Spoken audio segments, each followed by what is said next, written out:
I'm reading part of Ayaan Ali's book Heretic. Ali Abdelrazik, an Oxford-educated Egyptian scholar and a professor at Al-Azhar University, was a devout Muslim and religious judge who argued that Islam should be completely separated from politics so as to protect it from political corruption.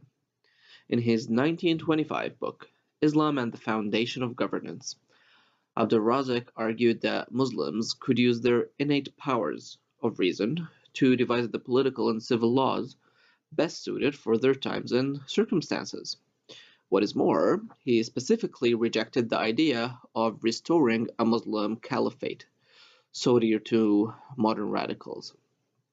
In truth, he wrote, this institution, which Muslims generally know as the caliphate, has nothing to do with religion.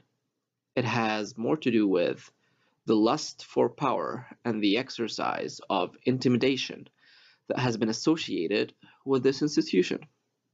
The caliphate is not among the tenets of faith.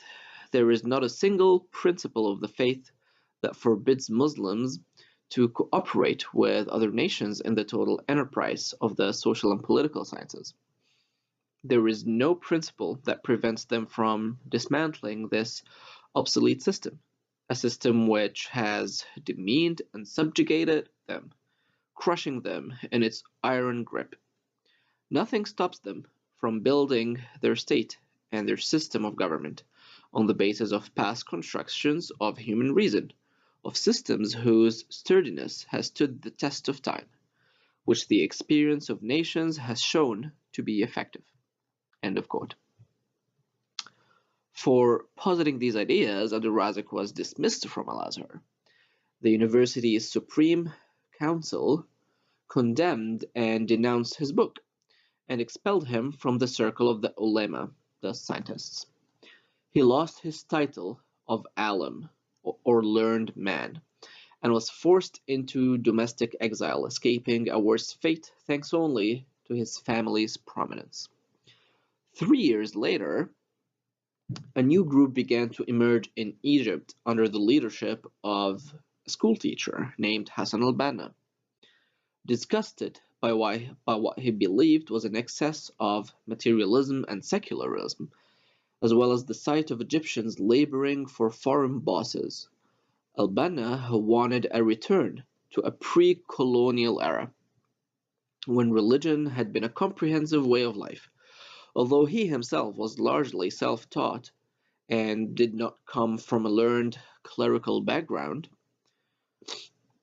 instead of fostering a new secular nationalism consistent with developments in Europe and elsewhere in the modern world, al-Banna wanted Muslims everywhere to join together in a larger community founded upon Islam and Islamic religious law.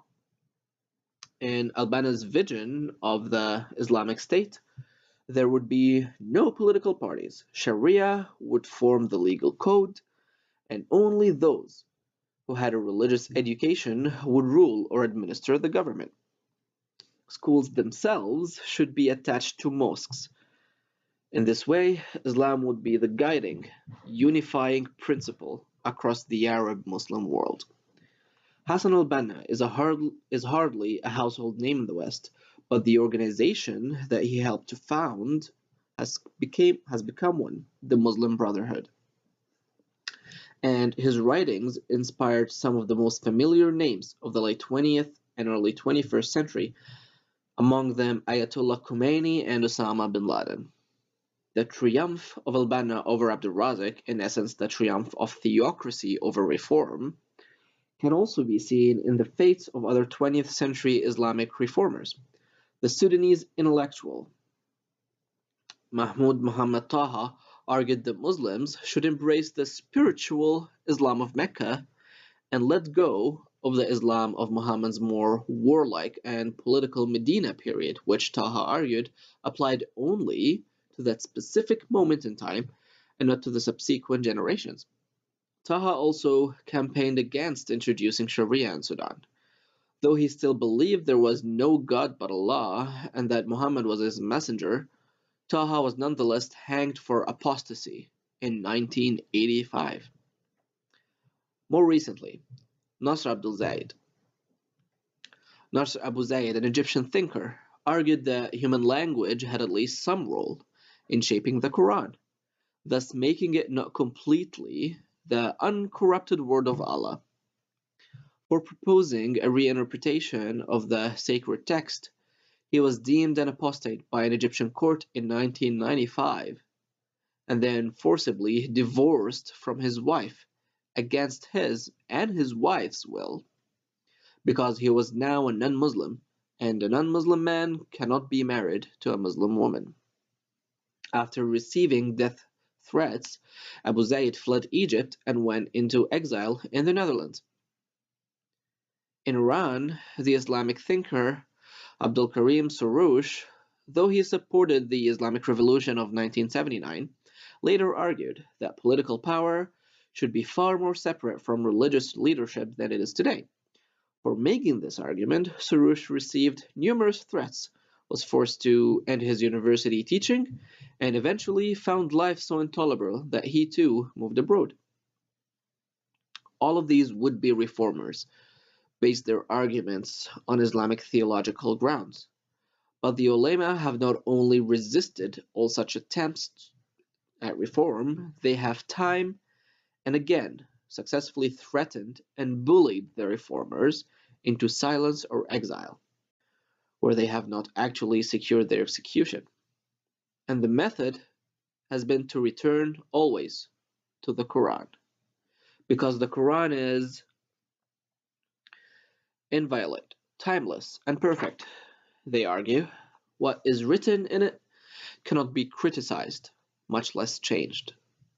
That explains why, in Islam, reform has never had positive connotations and innovation is at all costs to be avoided.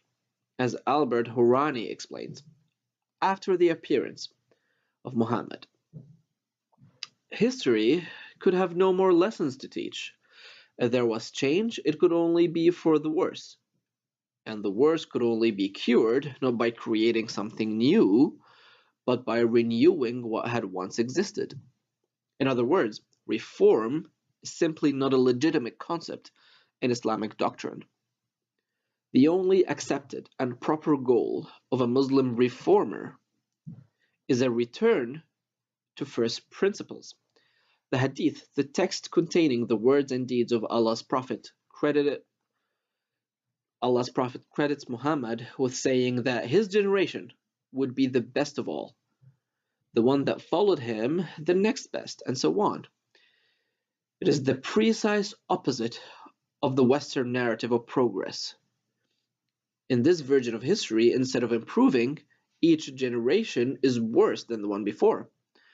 Only when, at the turn of every century, a renovator arrived, a mujaddid, that's what they call it, could Islam revert back to its moment of perfection at the time of its founding, the time of Muhammad. In those terms, it is only the Medina Muslims who can represent themselves as the agents of a Muslim reformation. Today, the most notorious exponent of this kind of reform, in the sense of restoration, is the self-styled Islamic State in Iraq and Syria, which proposes to create a new caliphate where the only law is Sharia. Adulterers there are stoned to death, infidels beheaded, and thieves mutilated. Indeed, much Islamic State propaganda is like a YouTube upload of a time travel trip back to the 7th century.